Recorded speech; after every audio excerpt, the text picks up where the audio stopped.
And time for another Entertainment Exposed with our special correspondent, David Reddish, is back in the house. David, how are you, my friend? I am doing swimmingly, Scott. How are you? I am doing amazing. I'm so excited to talk. We've had such great response. Last month was our first Entertainment Exposed. We had you before as an entertainment correspondent, but we actually have a name for the episode now. We're looking for sponsors, by the way, out there, guys. If you know of anybody, we will feature you greatly on this little episode.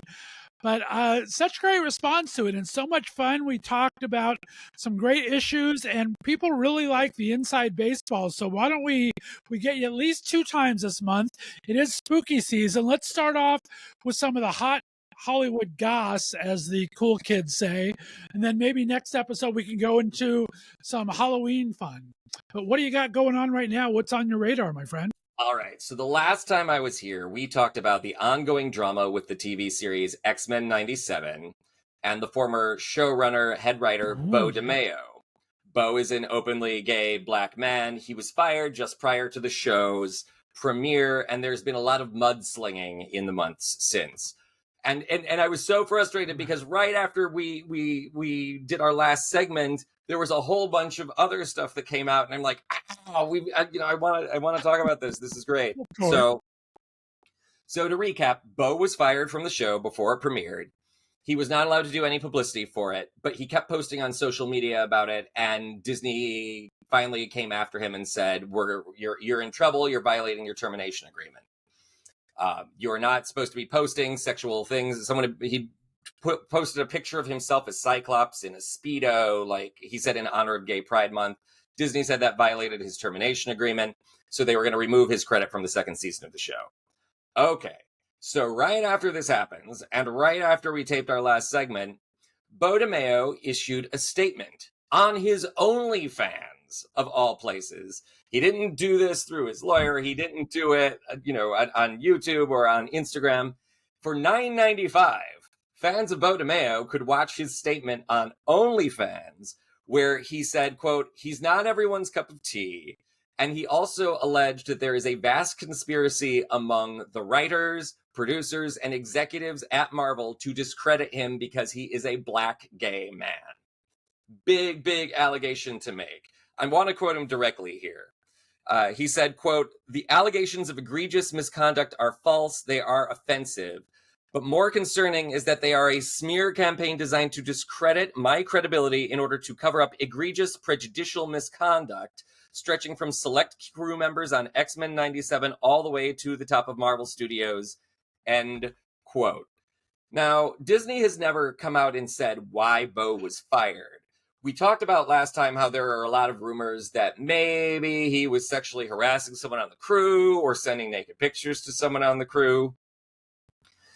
It's interesting to me that he is now saying that he was the victim of misconduct on this show. He went on in this new statement on OnlyFans to say that he was the victim of misconduct and harassment on X-Men and Blade. Beau, before doing X-Men 97, was working on the reboot of Blade that is set to star Mashira Ali for Marvel.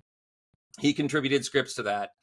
He also further claimed that he had reported to Disney that a producer had a sexual relationship with an assistant, that at a backyard barbecue, the spouse of someone who worked on the show told him that he, quote, "must get a lot of dick because of the way he looks, his good looks," and that Marvel labeled him difficult because he was insisting on telling popular stories from X-Men comics rather than coming up with original stories. He also says that Disney really pushed back on him wanting to include LGBTQ themes or characters on the show.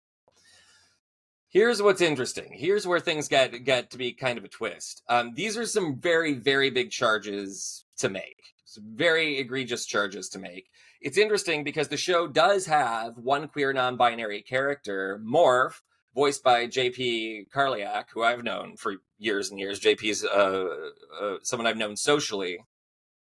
So it's a little odd to me that he's reporting that this was problematic for Disney Marvel. My sources that I have talked to, I dug out the sources when this story came out. First, Variety, which is our trade paper here in town. They are reporting, it's the first official report that I've seen that says he was fired due to sexual misconduct, that he was having some kind of sexual relationship or sexually harassing someone on the crew. It's still not extremely clear what was going on, in part because Disney has not come out and said what the findings of their own internal investigation were.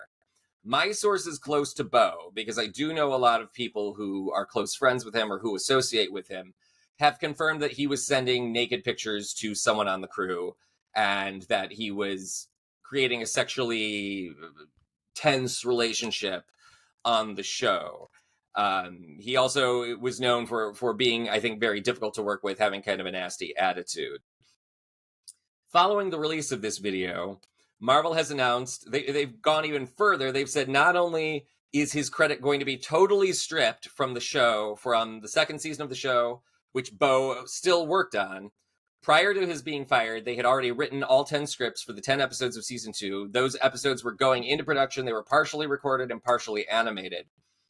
What's coming out now, this is crazy to me, is that his name is going to be stripped completely from all future seasons of the show, and that Marvel's going so far as to completely rewrite and rework those scripts, so Beau has no legal claim to them. Now, they have not said that this is the reason why they are rewriting the scripts, but the way Writers Guild rules work is if a script is changed significantly, you don't need to credit past writers who had worked on them. So Matthew Chauncey, who took over Beau's job as showrunner and lead writer when Beau left, has now reworked the scripts to the second season. This is a process that I believe is still ongoing, and that they are dropping the final episode entirely. Season 2 of X-Men 97 is now set to run only 9 episodes, as opposed to 10. And according to Beau DeMayo, he said that is because they were going to introduce the character of Onslaught to the show, and Marvel did not want him to do that. For those of you that don't know, Onslaught is a character in the X-Men comics that was introduced in the 1990s. He is a hybrid of Magneto and Professor Xavier. He has a very complicated sort of origin story that I won't go into here, but he was considered to be a very, very dangerous villain for Magneto and the Brotherhood, as well as the X-Men. So this was supposed to set up what was going to be the third season of the show. Now, apparently, this is going to be dropped in favor of a new story entirely, and the episodes that are existing are going to be totally rewritten so as to remove any credit that Beau deserves on the show. In terms of like the legal standing, the saga is still ongoing. I mean, and X-Men is such a huge property. I'm just surprised that they're letting all this controversy swirl around it, but I guess there's no getting around it. I mean, when you get into this he said, she said, but it's I'm just surprised they're letting this become so public, and I don't know if that's more on Beau's side or more on Marvel Disney side to kind of try to get the narrative out there. Who seems to be wanting this out there more? Does anyone seem to be perpetuating it more to you? Well, it's interesting because, like I say, Disney has not really commented on his firing other than to say he was fired after a long internal investigation that turned up egregious misconduct. They have not said what that misconduct was. Beau is the one that is coming out and saying, no, I wasn't sexually harassing people. People were sexually harassing me and making these unfair comments. He's the one that seems to be fueling the speculation more than anyone else. Okay. And like I say, like we talked about this the last time this came up on this show, but I feel terrible for the guy insofar as X-Men 97 is a triumph. It is an extraordinarily great piece of work. It's the best thing Marvel has done in years, and Beau's extremely talented, which is why it's so frustrating to me that all these stories about him being a nasty person or very sexually aggressive or even as sexually predatory, they make me so angry, because it's like, dude, we want you to succeed. We want to see a member of our community doing great things with something as iconic and popular as the X-Men. It is so, so frustrating. So the saga's not over yet. It's still ongoing. I'm sure there will be more that comes out. There's more. I just think it's really, really sad. And I would add, so X-Men 97 was nominated for Emmys. This was, I guess, almost a month ago now. It was, actors from the show were nominated. The show itself was nominated. Scripts for the show were nominated. And it got shut out. Didn't win anything, which came as kind of a huge shock because it was one of the best reviewed shows of the year, animated, live action, or otherwise, right?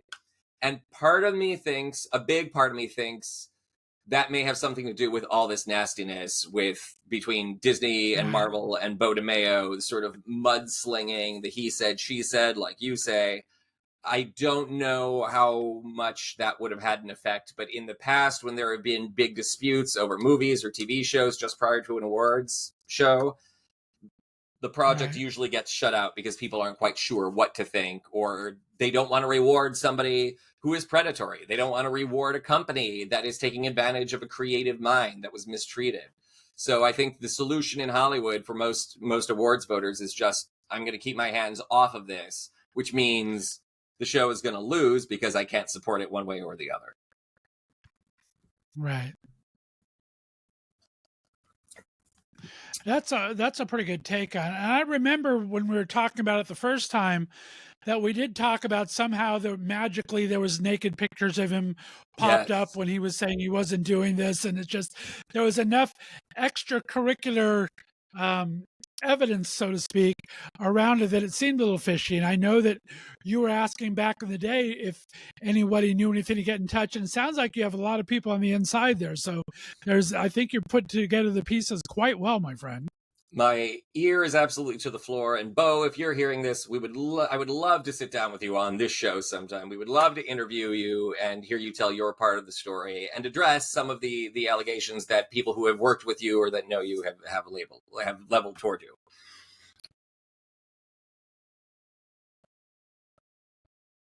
You would be the perfect person to do it with, my friend. I think you are very fair-minded. You have excellent questions, and you would give him the opportunity to speak.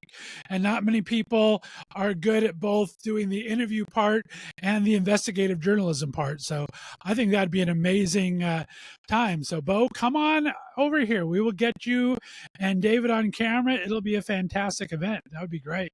It would be a heck of a show. Heck of a show. Well, we do have a new thing, David. I don't know if you've noticed it, but I do have a new aspect to the website. I've created a daily blog.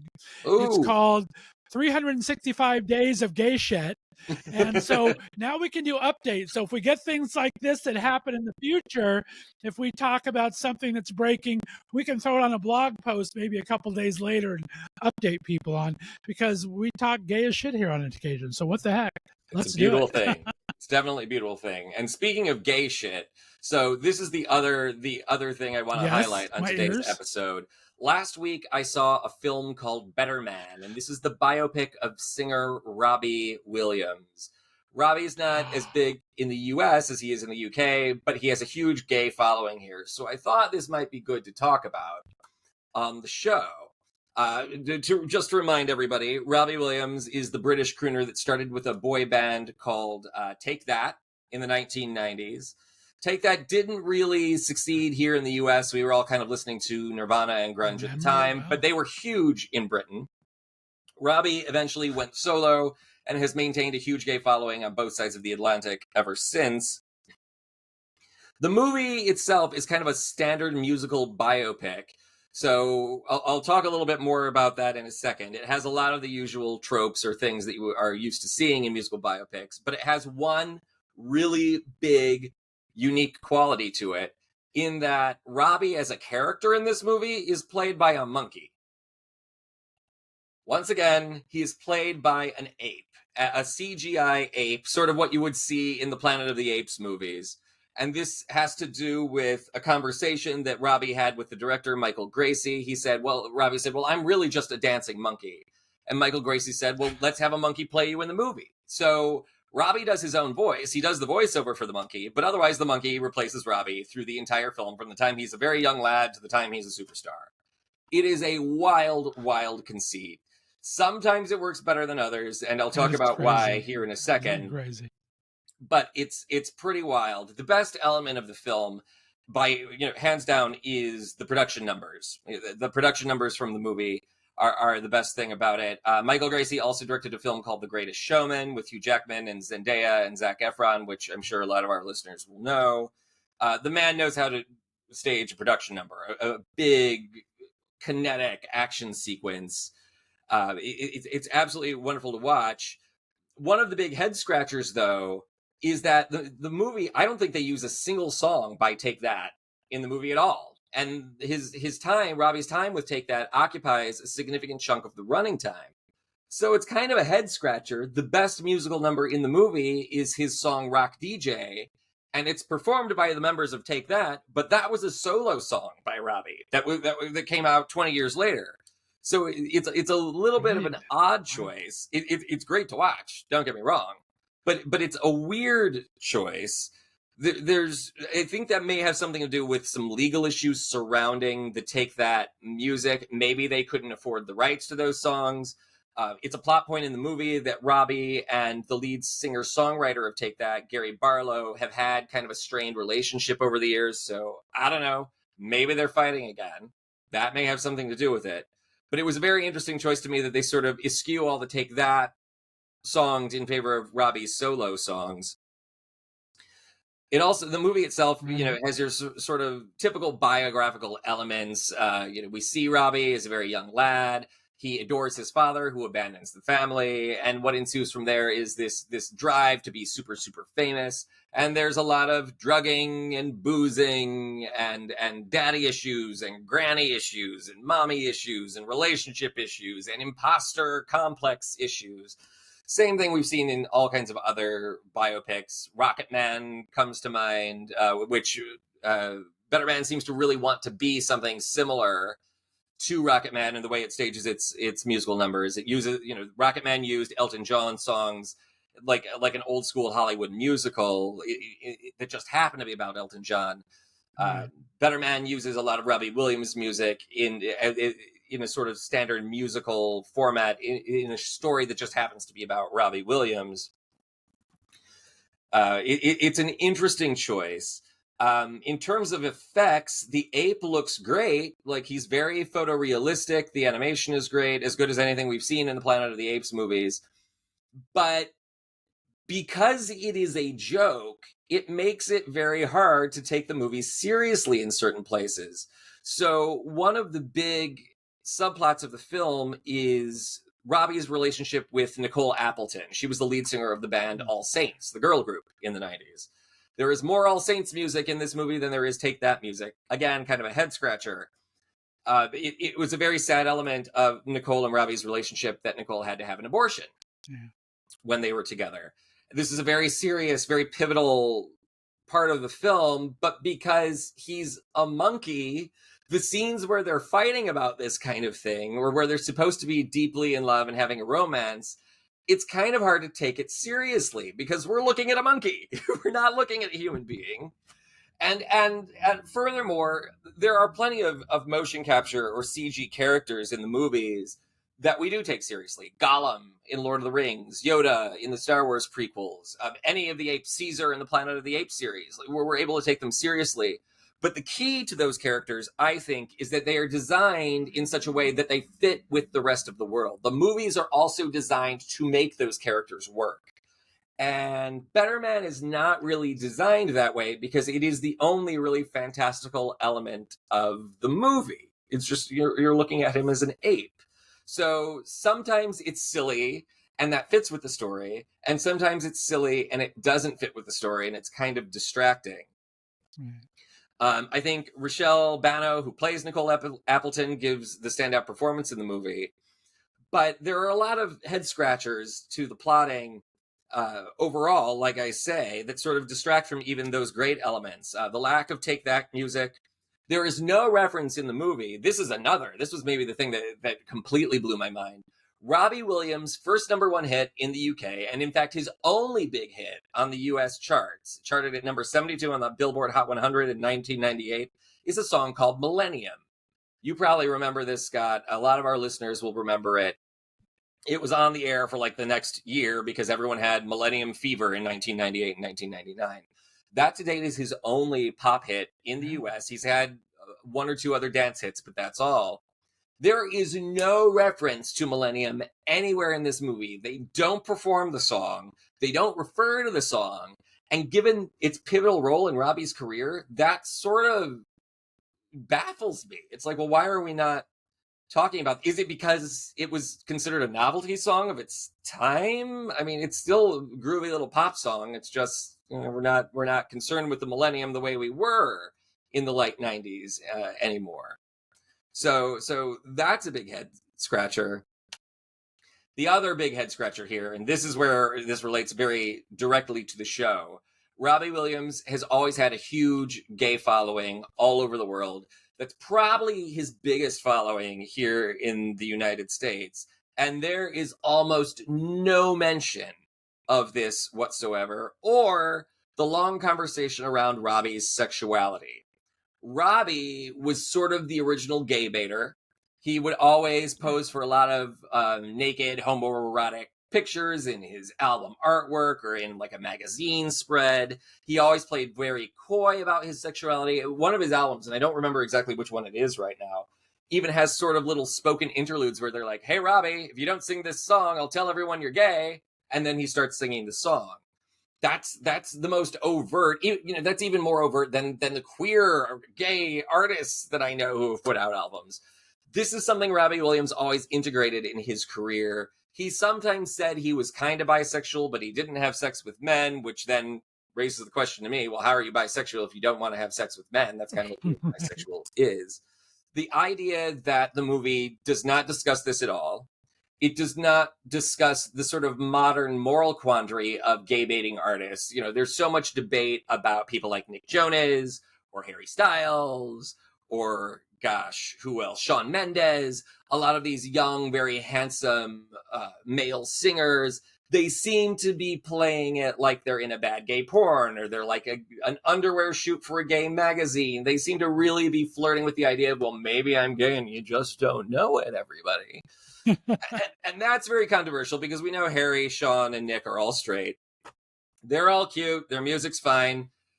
It's their physical aesthetic that I think draws a lot of gay people to their fandom more so than their music.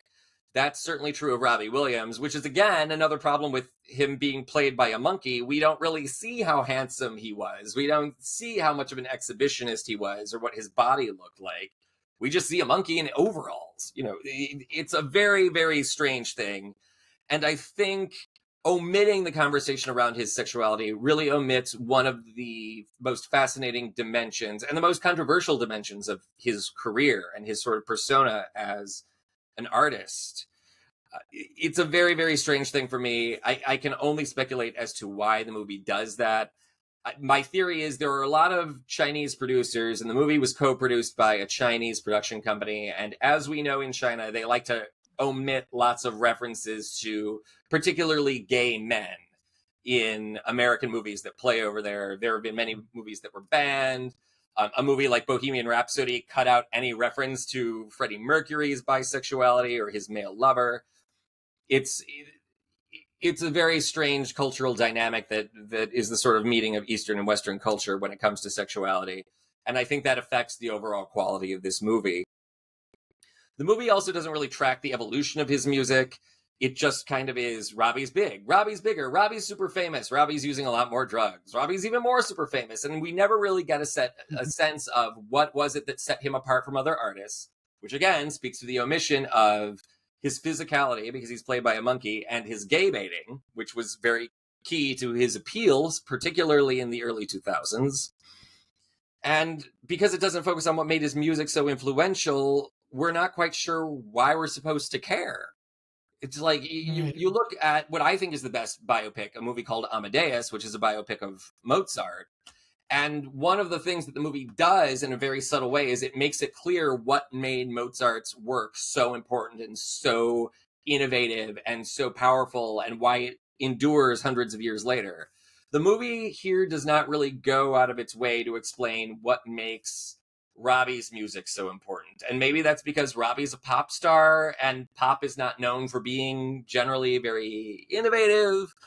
But if you're going to rob us of the elements of his career, his physical persona or his personal persona that made him fascinating, the music needs to make up for that, and it doesn't really do it.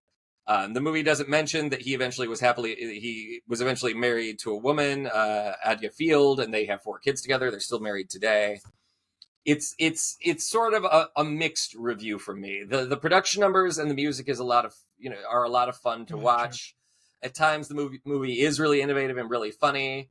I think Michael Gracie shows great promise as a director. He's only made, I think, 3 movies at this point, and I think this is only his second feature. There's a sequence in this movie where Robbie is performing on stage and he looks out to the audience and they all turn into angry apes. And there's this gigantic apocalyptic battle between the Robbie ape and all these other apes. And it left me going, yeah, Michael Gracie could do an action movie and he would be really good at it. He could do a Planet of the Apes movie and he would be really great with it. But it's interesting to me that is where the movie really shines. I think the sad fact of the matter is Michael Gracie is trying to make a good movie out of underlying material that is just not that interesting or that unique. Robbie Williams is not that interesting as a person or as a musician, certainly in the way they framed him here. And so the movie kind of suffers for that. So mixed review from me. I think his gay fans will maybe want to check out the movie just because they will enjoy hearing those songs again. They'll enjoy the production numbers. They will enjoy some of the tongue-in-cheek humor, particularly when it comes to him being played by an ape. But otherwise, it's not as bad as the Amy Winehouse biopic, Back to Black, we got earlier this year. Thank goodness, because that movie might be the worst movie of the year. But it covers a lot of similar territory, and it suffers from a lot of the same problems.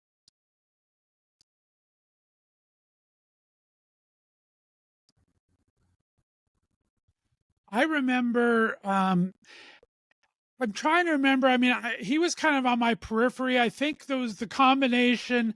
He had a little more of a bad boy to him than most of the boy bands did, I think. And I think that with the sexual ambiguity really was kind of a draw at the time, too. I'm just, like I said, he was on the outside of my periphery. I did like the music overall, but I think that had a lot of allure to him as well. Yeah. The movie is going to continue to play festivals, and it will get a wide release for awards consideration, presumably in December and January. Right. So people should keep a lookout to see if there are any. I want to interrupt too. Speaking of music, I don't know if you've seen it through your previews, but I just went through my first 3 previews of the new Rivals movie with David Tennant and Aidan Turner, and very British, very, very funny. But the 80s music in there just rocks my stuff. It has such a great element to it. Have you seen any of the preview episodes yet? I have not seen any preview episodes for it yet. I will definitely check it out. If someone wants to send it to me, or when it finally hits the airwaves, we can talk about it on the show. We'll have to talk about it. It's coming to Hulu very soon. I sat down, I talked with David Tennant and with Aidan Turner both for a couple seconds on their little junkets the other day. And so they sent me the first 3 episodes of it. Very British. I wish they would have given me subtitles with my little screener because I couldn't understand half of the dialogue. But it's just the humor was amazing. And the music, like I said, was out of this world. So we're definitely going to have to talk about it in an upcoming episode. I'd love that. Anything else on your hot button we need to address while we have you on? Not today. I think that covers just about everything this week. You know I'm going to keep my ear to the ground and pay close attention. So if anything is late breaking, I'll let you know. We can sneak something in a later episode this month. Well, again, we're lucky to have you on at least twice a month here on Left of Straight Podcast with our very special Entertainment Exposed with David Reddish. As David said, you can always reach out. You can go to our website at www.leftofstraightpodcast.com and leave David a message or maybe an episode idea if there's any series or any movies or any stars or anyone that you want to do a deep dive into. David has an encyclopedic knowledge of a lot of these things, so it's always great to have him come in. Then if we ever need to do any follow-up, we can add it onto the blog. But David, I appreciate you as always, my friend. Thank you, Scott. It's always a pleasure to be here. And remind everyone where they can find you on social media. Yes, you can find me on Instagram at @TheGayMagneto. That's all one word.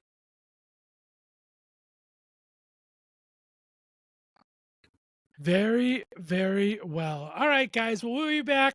Look for us later in the month. David's got a great group of films, maybe a little undervalued, maybe ones you haven't heard of some great queer representative horror films for our spooky season here. We appreciate you tuning in every episode, and we'll see you next time right here on Entertainment Exposed with our great guest, David Reddish. Bye, everyone.